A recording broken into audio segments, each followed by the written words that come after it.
Once upon a time, the Earth was facing a severe water shortage. The population had grown rapidly over the years, and the water resources were unable to keep up with the demand. People were struggling to find enough water to survive, and tensions were running high. As the water levels continued to drop, people started to form groups for protection and survival.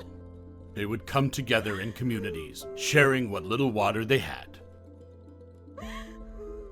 But as the water became even more scarce, these communities began to turn on each other. They started to hoard water and fight for control over the remaining sources. The strongest and most powerful communities soon became the water barons. They controlled the wells, rivers, and lakes, and they would only share the water with those who paid them or pledged allegiance to their clan. People had to choose between joining one of the water barons or facing certain death from dehydration. The water barons began to battle each other for control over the remaining water sources. They would raid other communities, stealing their water and killing anyone who got in their way.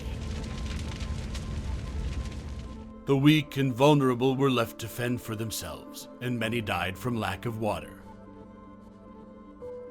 As the water crisis worsened, the world leaders came together to find a solution, but their attempts were in vain, as the water barons refused to cooperate and share the water. They saw the water as their power, and they wouldn't give it up.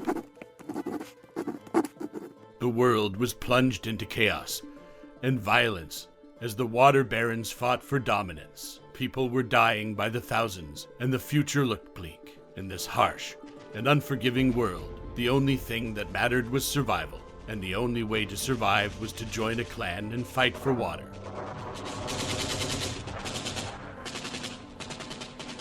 The story is a grim reminder of how quickly society can break down in the face of a crisis, and how vital resources such as water can become a source of conflict and violence. It also reminds us how important it is to take care of our planet, to be responsible, and to find sustainable solutions before it's too late.